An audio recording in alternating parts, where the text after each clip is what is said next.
Hello, my loves, and welcome back. Today I wanted to return to something we did a little earlier. I thought it was appropriate, especially considering that we are now in October, our spookiest month of the year, to go back to reading a little Edgar Allan Poe. Now, in our last Poe video, which I'll try to put up in a card in case you missed the last one, we did a selection of shorter stories and poems, and I thought it would be fun for today to dip into a little bit of one of his longer works. So today we're going to be reading The Fall of the House of Usher. We are going back into the big, the chunky, the Edgar Allan Poe collected works. The Unabridged Edgar Allan Poe collected works. It is a beloved, very, very large volume. But we're going to read this one together. So this will include some soft speaking, some incidental mouth sounds, I'm sure, and perhaps some sips of tea, and maybe even a guest appearance from the very loud owl outside my window. We'll have to see. Hopefully that owl will be less loud for you. But if you're going to be sticking with us for the reading, I hope you get nice and cozy.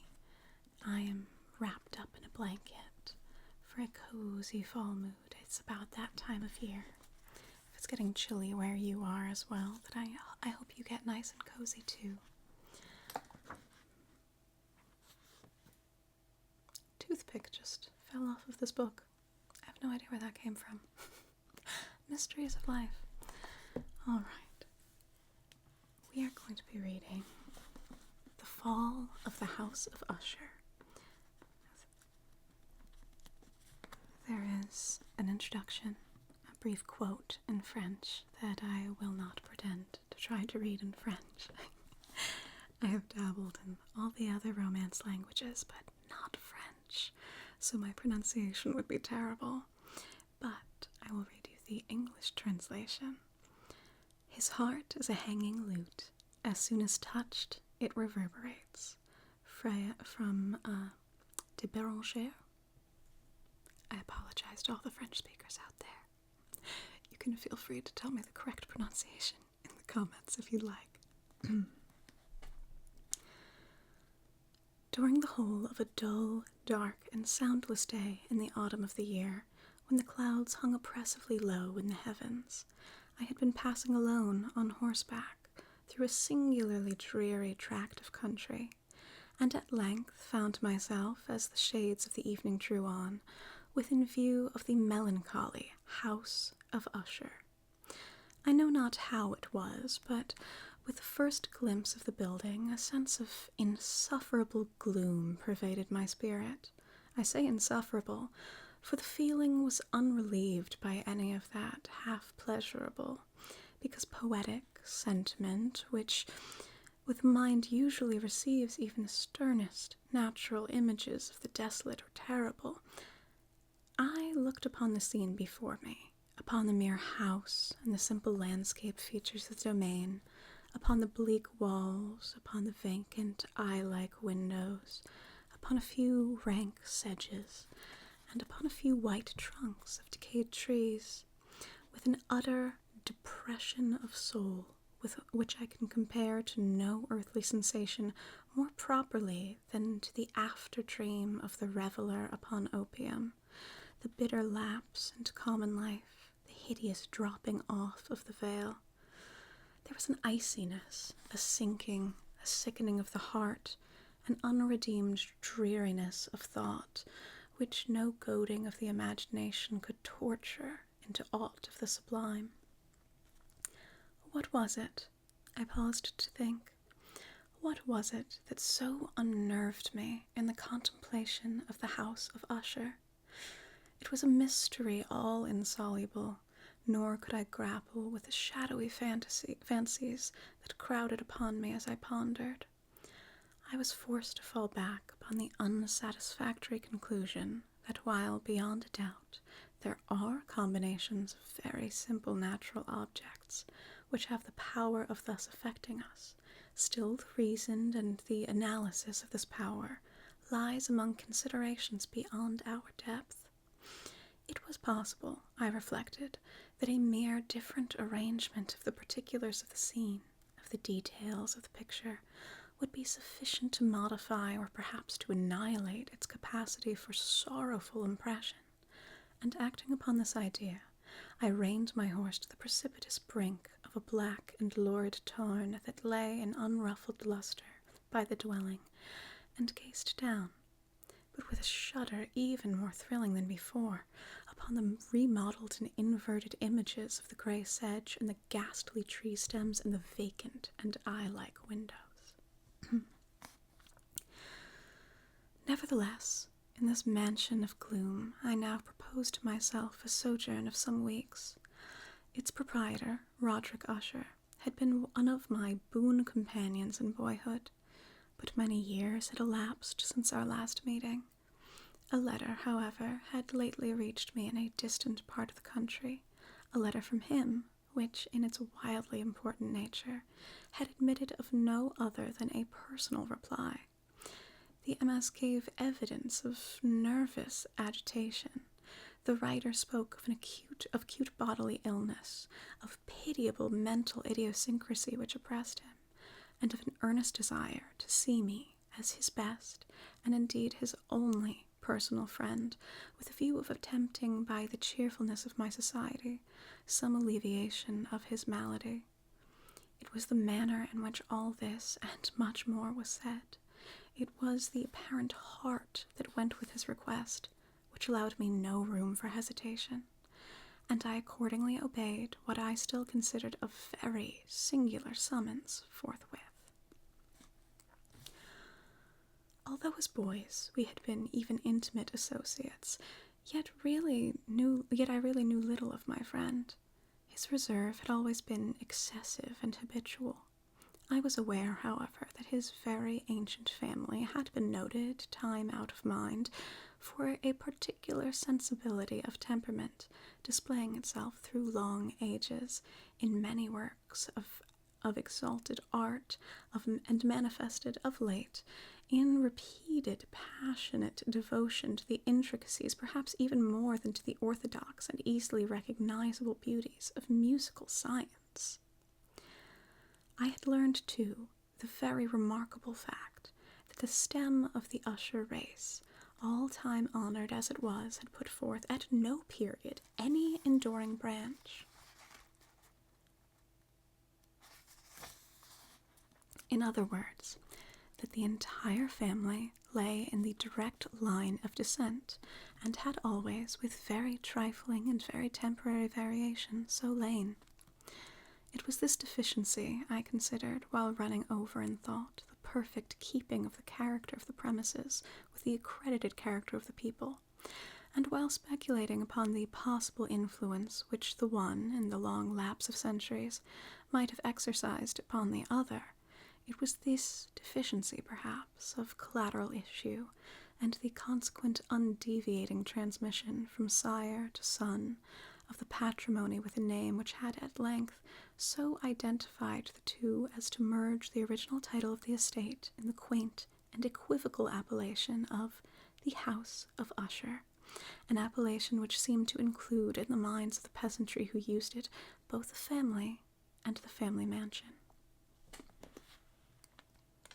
A sip of tea.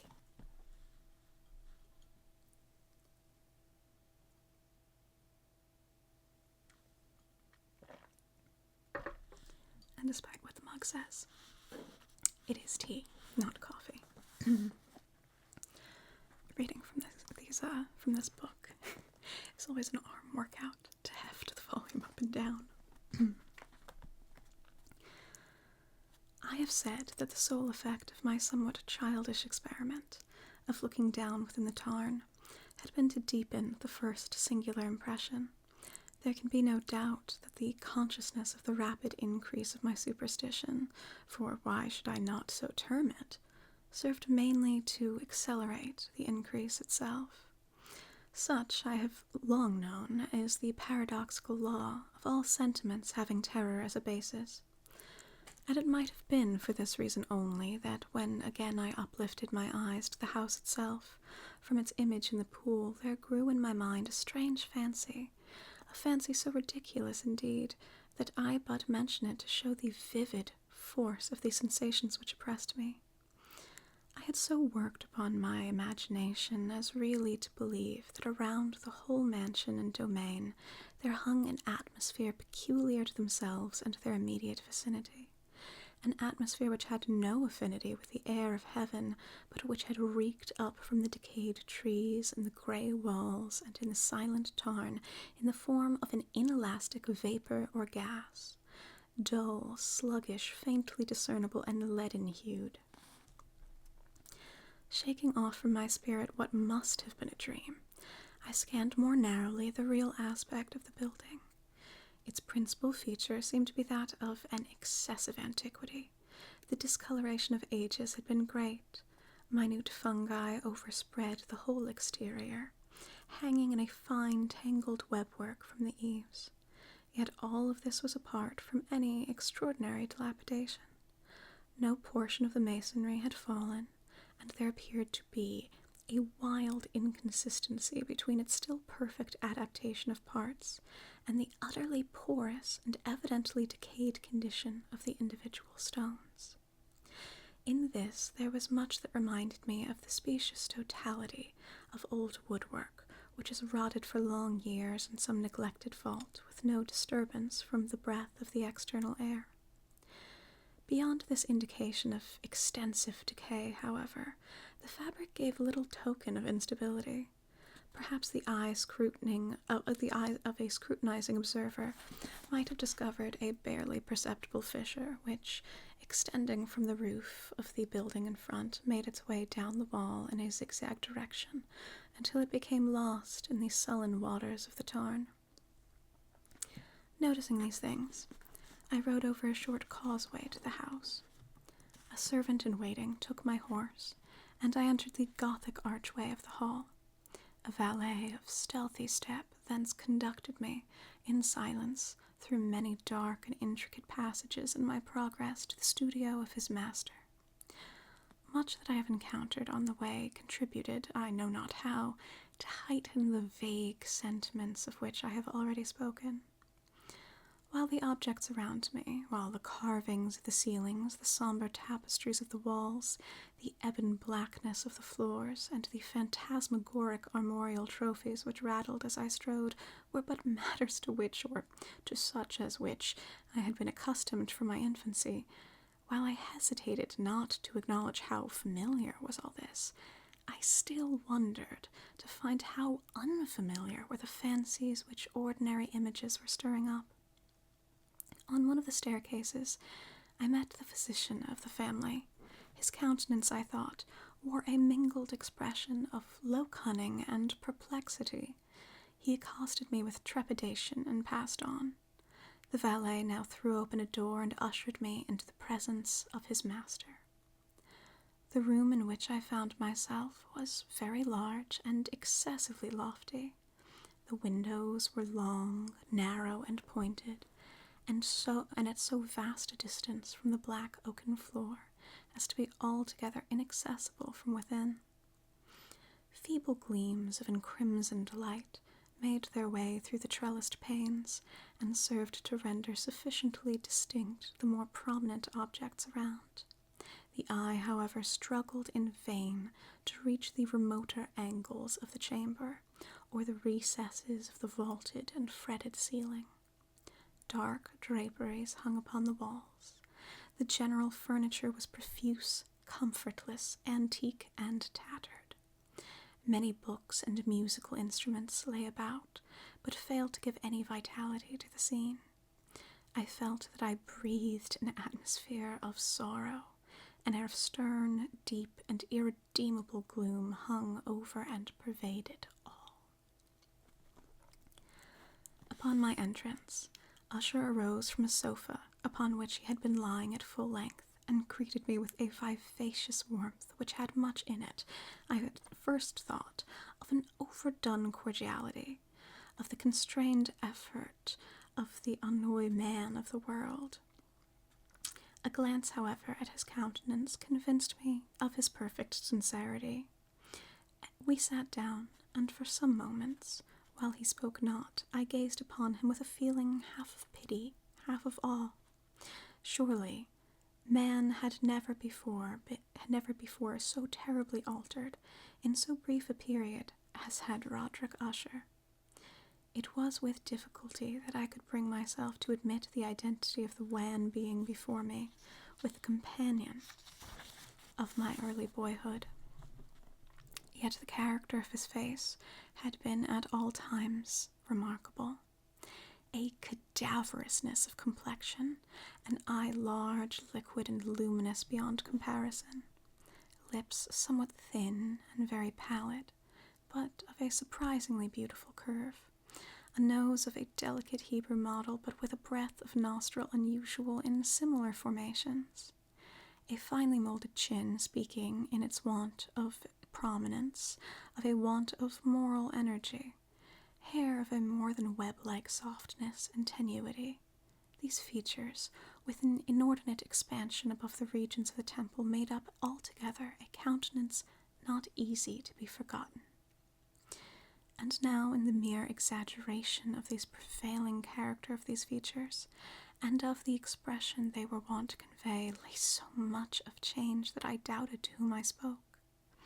The now ghastly pallor of the skin, and the now miraculous luster of the eye, above all things startled and even awed me.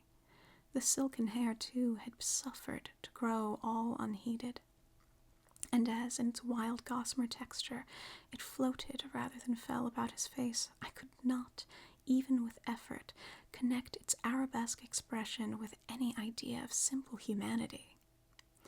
In the manner of my friend, I was at once struck with an incoherence, an inconsistency, and I soon found this to arise from a series of feeble and futile struggles to overcome a habitual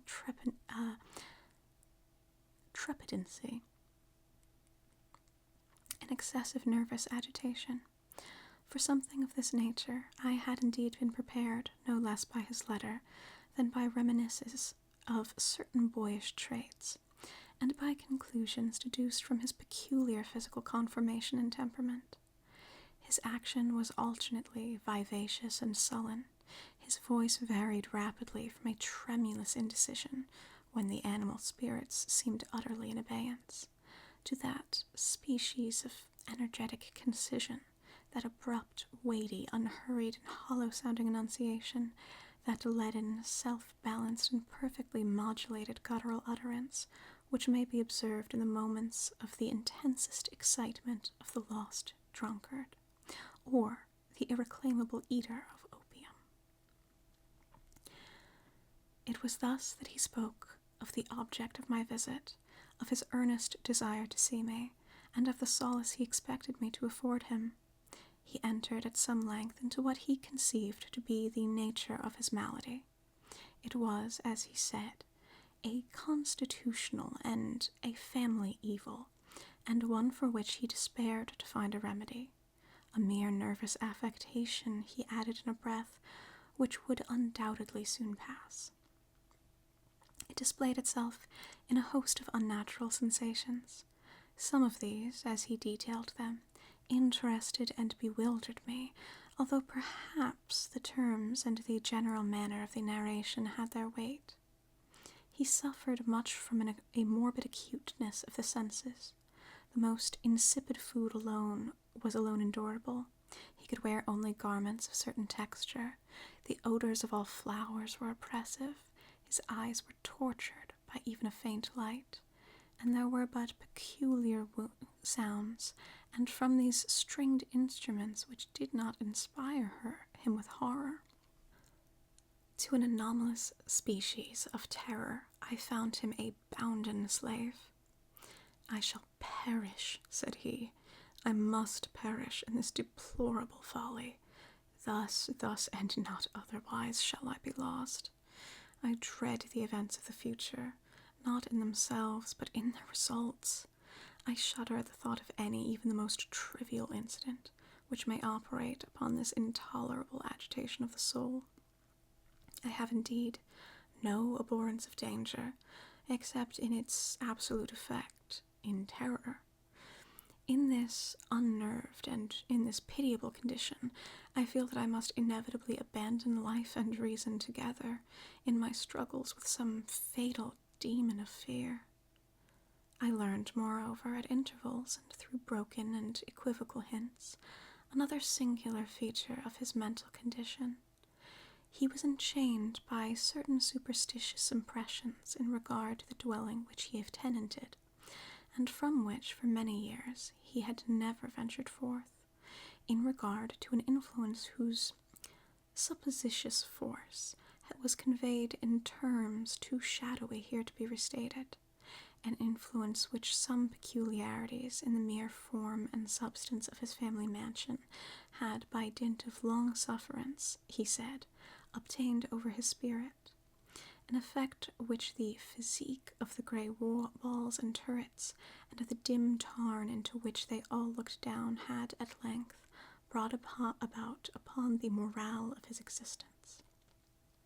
He admitted, however, although with hesitation, that much of the peculiar gloom which thus affected him could be traced to a more natural and far more palpable origin, to the severe and long-continued illness, indeed to the evidently approaching dissolution of a tenderly beloved sister, his sole companion for long years, his last and only relative on earth.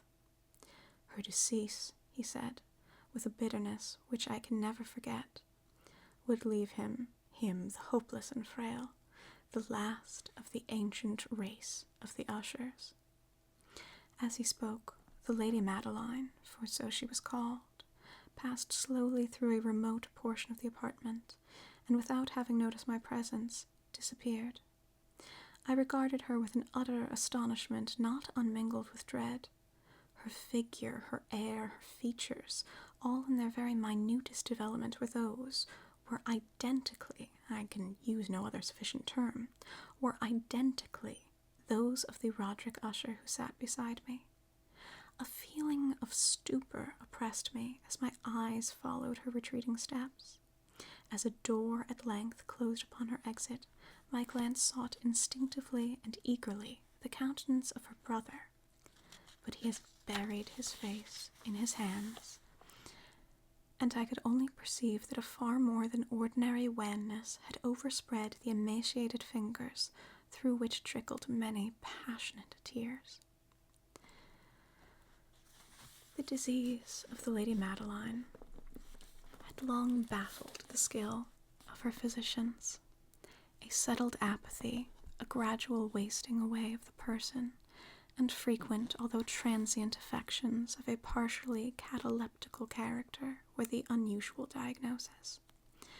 Hitherto she had steadily borne up against the pressure of her malady, and had not betaken herself finally to bed, but on the closing in of the evening of my arrival at the house, she succumbed, as her brother told me at night with inexpressible agitation, to the prostrating power of her destroyer, and I learned that the glimpse I had obtained of her person would thus probably be the last I should obtain, that the lady, at least while living, would be seen by me no more.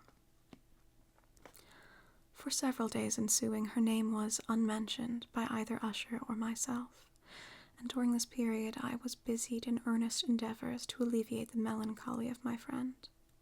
We painted and read together, or I listened as if in a dream to the wild improvisations of his speaking guitar, and thus, as a closer and still closer intimacy admitted me more unreservedly into the recesses of his spirit, the more bitterly did I perceive the futility of all attempt at cheering a mind from which darkness, as if an inherent positive quality, poured forth upon all objects of the moral and physical universe in one unceasing radiation of gloom.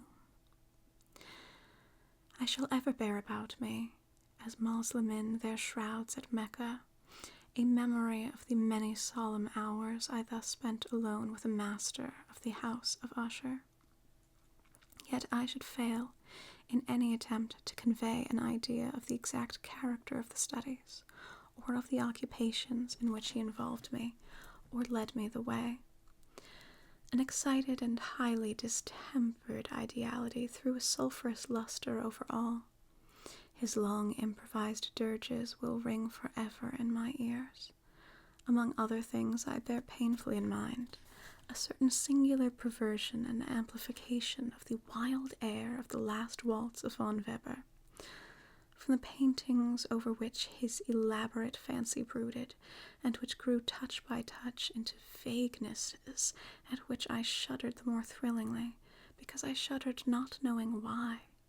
From these paintings, vivid as their images now are before me, I would in vain endeavor to adduce more than a small portion which should lie within the compasses of merely written words. By the utter simplicity, by the nakedness of his designs, he arrested and overawed attention. If ever mortal painted an idea that mortal was Roderick Usher. For me at least, in the circumstances then surrounding me, there arose out of the pure abstractions which the hypochondriac contrived to throw upon his canvas an intensity of intolerable awe, no shadow of which I've felt I ever yet in the contemplation of the certainly glowing, yet too concrete reveries of Fuseli. One of the phantasmagoric conceptions of my friend, partaking not so rigidly in the spirit of abstraction, may be shadowed forth, although feebly, in words. A small picture presented the interior of an immensely long and rectangular vault or tunnel with low walls, smooth, white, and without interruption or device. Certain accessory points of the design served well to convey the idea that this excavation lay at an exceeding depth below the surface of the earth. No outlet was observed in any portion of its vast extent, and no torch or other artificial source of light was discernible. Yet a flood of intense rays rolled throughout, and bathed the whole in a ghastly and inappropriate splendor. I have just spoken of that morbid condition of the auditory nerve which rendered all music intolerable to the sufferer, with the exception of certain effects of stringed instruments. It was perhaps the narrow limits to which he thus confined himself upon the guitar which gave birth in great measure to the fantastic character of his performances. But the fervid facility of his impromptus could not be so accounted for. There must have been and were in the notes, as well as in the words of his wild fantasias, for he not unfrequently accompanied himself with rhymed verbal improvisations, the result of that intense mental collectedness and concentration to which I have previously alluded as observable only in particular moments of the highest artificial excitement. The words of one of these rhapsodies I have easily borne away in memory. I was perhaps the more forcibly impressed with it, as he gave it, because in the under or mystic current of its meaning, I fancied that I perceived, and for the first time, a full consciousness on the part of Usher, of the tottering of his lofty reason upon her throne. The verses, which were entitled The Haunted Palace, ran very nearly, if not accurately, thus. The Haunted Palace.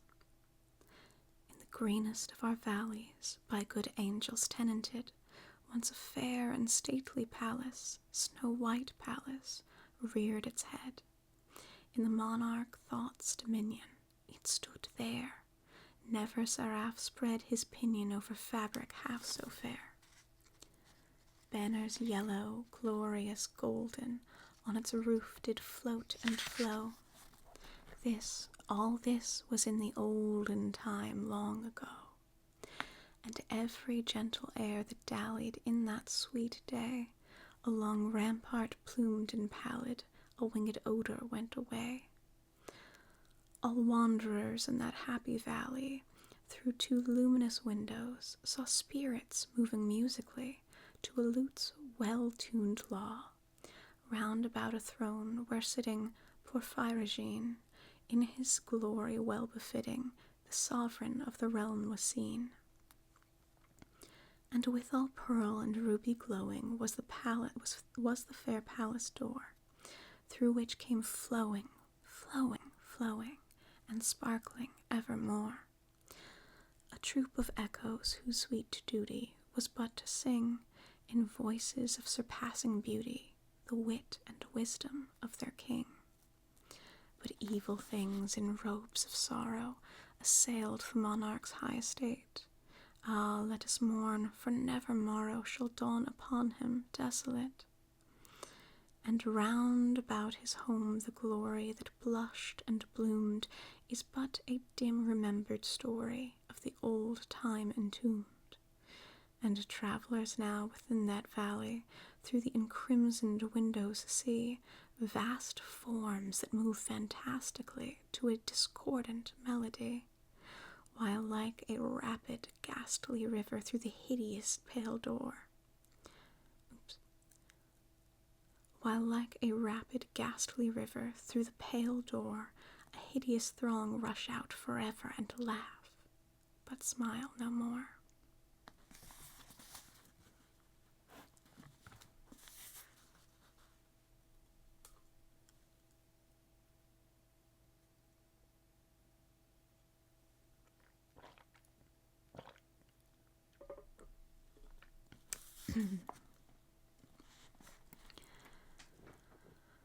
I well remember that suggestions arising from this ballad led us into a train of thought wherein there became manifest an opinion of Usher's, which I mention not so much on account of its novelty, for other men have thought thus, as on account of the pertinacity with which he maintained it.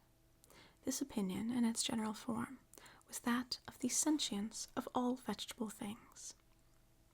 But in his disordered fancy, the idea had assumed a more daring character, and trespassed under certain conditions upon the kingdom of inorganization. I lack words to express the full extent or the earnest abandon of his persuasion. The belief, however, was connected, as I have previously hinted, with the grey stones of the home of his forefathers. The condition of the sentience had been here, he imagined, fulfilled in the method of collocation of these stones, in the order of their arrangement, as well as in that of the many fungi which overspread them, and of the decayed trees which stood around, above all in the long undisturbed endurance of this arrangement, and in its reduplication in the still waters of the tarn. Its evidence, the evidence of the sentience, was to be seen, he said, and here I started as he spoke, in the gradual yet certain condensation of an atmosphere of their own about the waters and the walls. The result was discoverable, he added, in that silent yet importunate and terrible influence which for centuries had moulded the destinies of his family, and which made him what I now saw him, what he was. Such opinions need no comment, and I will make none. Our books, the books which for years had formed no small portion of the mental existence of the invalid, were, as might be supposed, in strict keeping with his character of phantasm. We pored together over such works as the Ververt et Chartreuse of Gresset, the Belphegor of Machiavelli, the Selenography of Brewster, the Heaven and Hell of Swedenborg, the Subterranean Voyage of Nicholas Klim de Holberg, the Chiromancy of Robert Flood, of Jean d'Indagine,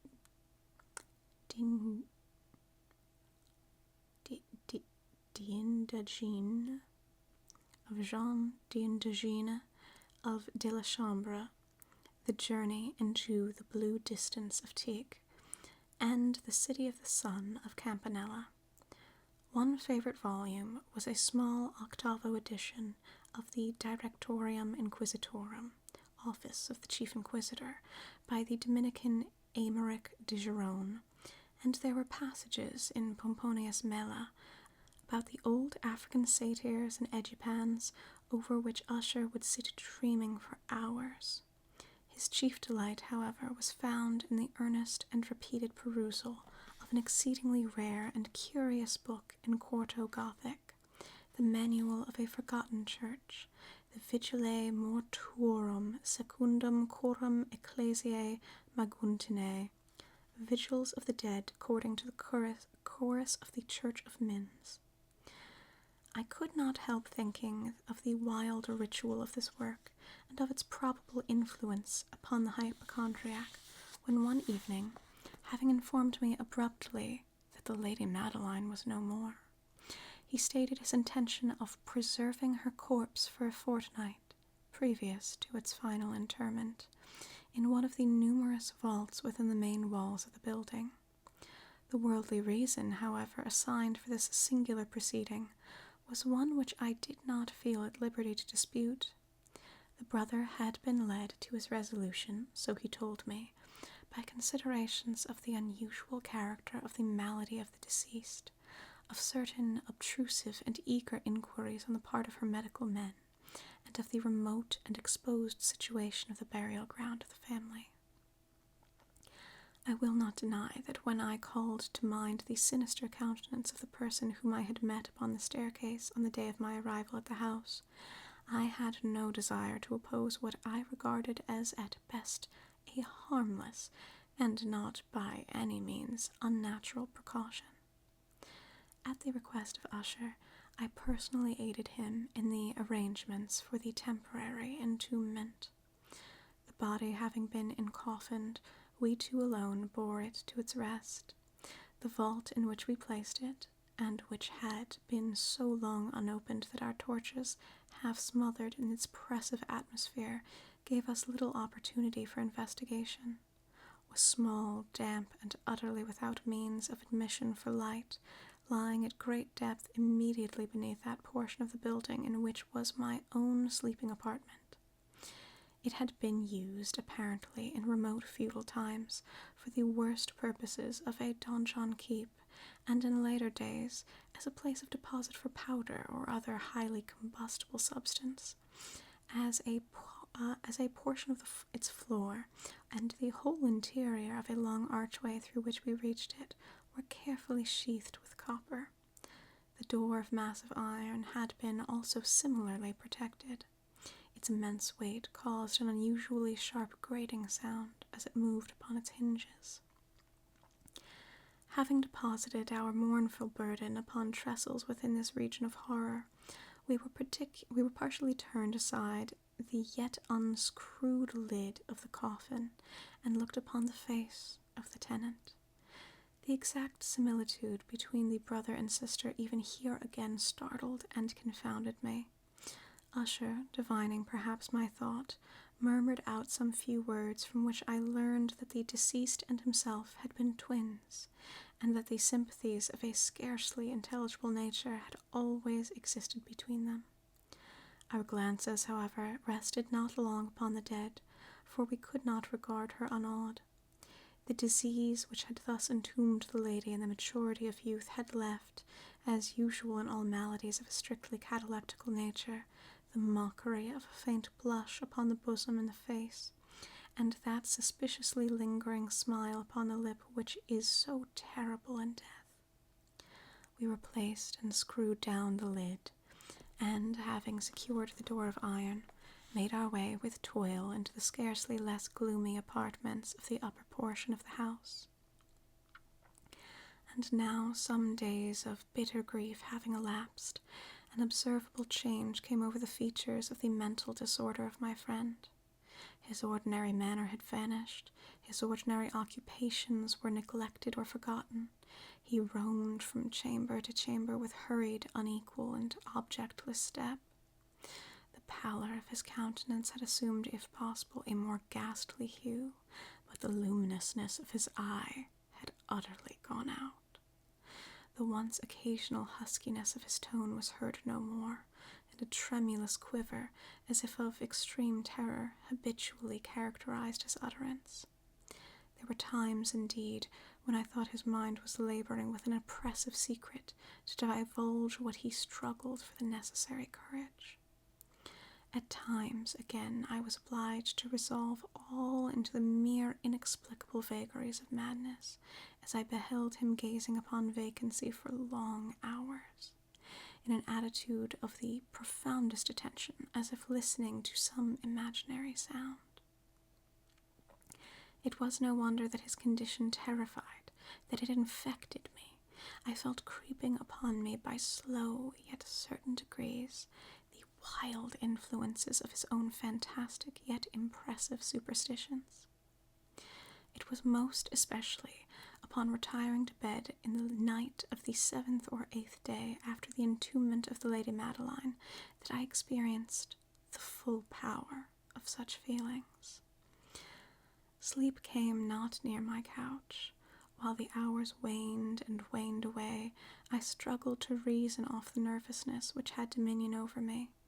I endeavored to believe that much, if not all, of what I felt was due to the phantasmagoric influence of the gloomy furniture of the room, of the dark and tattered draperies which, tortured into motion by the breath of a rising tempest, swayed fitfully to and fro upon the walls and rustled uneasily about the decorations of the bed. But my efforts were fruitless.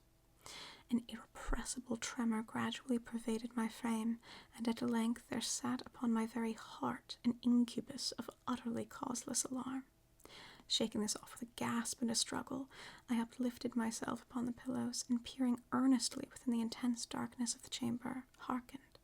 I know not why, except that an instinctive spirit prompted me to certain low and indefinite sounds which came through the pauses of the storm at long intervals I knew not whence. Overpowered by an intense sentiment of horror, unaccountable yet unendurable, I threw on my clothes with haste, for I felt that I should sleep no more during the night, and endeavored to arouse myself from the pitiable condition into which I had fallen, by pacing rapidly to and fro through the apartment.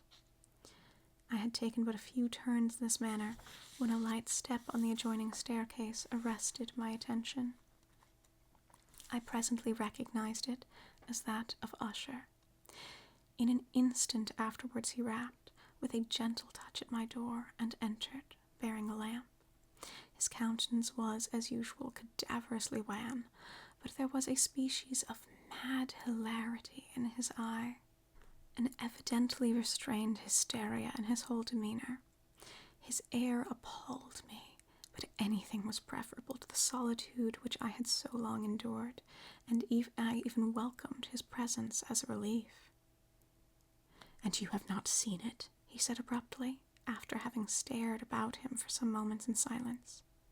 "You have not then seen it? But stay, you shall." Thus speaking, and having carefully shaded his lamp, he hurried to one of the gigantic casements, and threw it freely open to the storm. The impetuous fury of the entering gust nearly lifted us from our feet. It was indeed a tempestuous yet sternly beautiful night, and one wildly singular in its terror and its beauty. A whirlwind had apparently collected its force in our vicinity, for there were frequent and violent alterations in the direction of the wind, and the exceeding density of the clouds, which hung so low as to press upon the turrets of the house, did not prevent our perceiving the lifelike velocity with which they flew careering from all points against each other without passing away into the distance. I say that even their exceeding density did not prevent our perceiving this, yet we had no glimpse of the moon or stars, nor was there any flashing forth of the lightning, but under the undersurfaces of the huge masses of agitated vapor, as well as all terrestrial objects immediately around us, were glowing in the unnatural light of a faintly luminous and distinctly visible gaseous exhalation which hung about and enshrouded the mansion. "You must not, you shall not behold this," said I, shudderingly to Usher as I led him with a gentle violence from the window to a seat. "These appearances which bewilder you are merely electrical phenomena, not uncommon, or it may be that they have their ghastly origin in the dark miasma of the tarn. Let us close this casement. The air is chilling and dangerous to your frame. Here is one of your favorite romances. I will read, and you shall listen, and so we will pass away this terrible night together." The antique volume which I had taken up was the Mad Tryst of Sir Lancelot Canning, but I had called it a favourite of Usher's more in sad jest than in earnest, for in truth there is little in its uncouth and unimaginative prolixity which could have had interest for the lofty and spiritual ideality of my friend. It was, however, the only book immediately at hand, and I indulged a vague hope that the excitement which now agitated the hypochondriac might find relief, for the history of mental disorders full of similar anomalies, even the utterness of the folly which I should read. Could I have judged, indeed, by the wild, overstrained air of vivacity with which he hearkened, or apparently hearkened, to the words of the tale, I might well have congratulated myself upon the success of my design. I had arrived at that well-known portion of the story where Ethelred, the hero of the tryst, having sought in vain for peaceable admission into the dwelling of the hermit, proceeds to make good an entrance by force. Here, it will be remembered, the words of the narrative run thus. And Ethelred, who was by nature of a doughty heart, and who was now mighty withal, on account of the powerfulness of the wine which he had drunken, waited no longer to hold parley with the hermit, who in sooth was of an obstinate and maliceful turn, but, feeling the rain upon his shoulders, and fearing the rising of the tempest, uplifted his mace outright, and with blows made quickly room in the plankings of the door for his gauntleted hand. And now, pulling therewith sturdily, he so cracked and ripped and tore all asunder that the noise of the dry and hollow-sounding wood alarummed and reverberated throughout the forest. At the termination of the sentence I started, and for a moment paused, for it appeared to me, although I at once concluded that my excited fancy had deceived me, it appeared to me that from some very remote portion of the mansion or of its vicinity there came indistinctly to my ears what might have been, in its exact similarity of character, the echo, but a stifled and dull one certainly, of the very cracking and ripping sound which Sir Lancelot had so particularly described. It was beyond doubt the coincidence alone which had arrested my attention, for amid the rattling of the sashes of the casements and the ordinary commingled noises of the still increasing storm, the sound in itself had nothing, surely, which should have interested or disturbed me. I continued the story.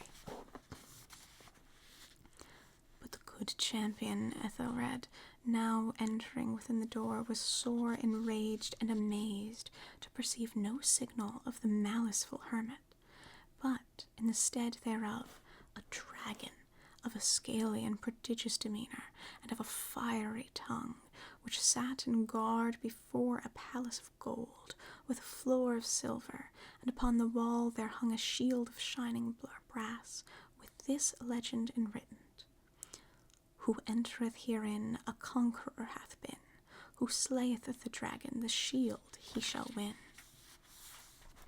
And Ethelred uplifted his mace, and struck upon the head of the dragon, which fell before him and gave up his pesty breath, with a shriek so horrid and harsh, and withal so piercing, that Ethelred had fain to close his ears with his hands against the dreadful noise of it, the like whereof was never before heard. Here again I paused abruptly, and now with a feeling of utter amazement, for there could be no doubt whatever that in this instance I did actually hear, although from what direction it proceeded I found it impossible to say, a low and apparently distant, but harsh, protracted, and most unusual screaming or grating sound, the exact counterpart of what my fancy had already conjured up as the sound of the dragon's unnatural shriek as described by the romancer. Oppressed as I certainly was upon the occurrence of this second and most extraordinary coincidence by 1,000 conflicting sensations, in which wonder and extreme terror were predominant, I still retained sufficient presence of mind to avoid exciting by any observation the sensitive nervousness of my companion. I was by no means certain that he had noticed the sounds in question, although assuredly a strange alteration had during the last few minutes taken place in his demeanor. From a position fronting my own, he had gradually brought round his chair so as to sit with his face to the door of the chamber, and thus I could but partially perceive his features, although I saw that his lips trembled as if he were murmuring inaudibly. His head had dropped upon his breast, yet I knew he was not asleep, from the wide and rigid opening of the eye as I caught a glance of it in his profile. The motion of his body, too, was at variance with this idea, for he rocked from side to side with a gentle yet constant and uniform sway. Having rapidly taken notice of all this, I resumed the narrative of Sir Launcelot, which thus proceeded. And now the champion, having escaped from the terrible fury of the dragon, bethinking himself of the brazen shield, and of the breaking up of the enchantment which was upon it, removed the carcass from out of the way before him, and approached valorously over the silver pavement of the castle, to where the shield was upon the ball, which in sooth tarried not for his full coming, but fell down at his feet upon the silver floor with a mighty, great, and terrible ringing sound. No sooner had these syllables passed my lips, than, as if a shield of brass had indeed at the moment fallen heavily upon a floor of silver, I became aware of a distinct, hollow, metallic, and clangorous, yet apparently muffled reverberation. Utterly unnerved, I started convulsively to my feet, but the measured rocking movement of Usher was undisturbed. I rushed to the chair in which he sat. His eyes were bent fixedly before him, and throughout his whole countenance there reigned a more than stony rigidity. But as I laid my hand upon his shoulder, there came a strong shudder over his frame. A sickly smile quivered about his lips, and I saw that he spoke in low, hurried, and gibbering murmur, as if unconscious of my presence. Bending closely over his person, I at length drank in the hideous import of his words. Not hear it? Yes, I hear it, and I have heard it. Long, many minutes, many hours, many days have I heard it, yet I dared not. Oh, pity me, miserable wretch that I am. I dared not speak. We have put her living in the tomb. Said I not that my senses were acute? I now tell you that I heard her first feeble movements in the hollow coffin. I heard them many days ago, yet I dared not speak. And now, tonight, Ethelred, the breaking of the hermit's door and the death cry of the dragon, the clangor of the shield, say rather the rending of her coffin, and the grating of the iron hinges, and her struggles within the coppered archway of the vault. Oh, whither shall I fly? Will she not be here anon? Is she not hurrying to upbraid me for my haste? Have I not heard her footsteps on the stair? Do I not distinguish that heavy and horrible beating of her heart? Madman! Here he sprung violently to his feet and shrieked out his syllables as if in the effort he were giving up his soul. Madman! I tell you that she now stands without the door. As if in the superhuman energy of his utterance there had been found the potency of a spell. The huge antique panels to which the speaker pointed threw slowly back upon the instant their ponderous and ebony jaws. It was the work of the rushing gust, but then without those doors there did stand the lofty and enshrouded figure of the Lady Madeline of Usher. There was blood upon her white robes, and the evidence of some bitter struggle upon every portion of her emaciated frame. For a moment she remained, trembling and reeling to and fro upon the threshold. Then, with a low moaning cry, fell heavily inward upon the person of her brother, and in her horrible and now final death agonies bore him to the floor a corpse, and a victim to the terrors he had dreaded. From that chamber, and from that mansion, I fled aghast. The storm was still abroad in all its wrath as I found myself crossing the old causeway.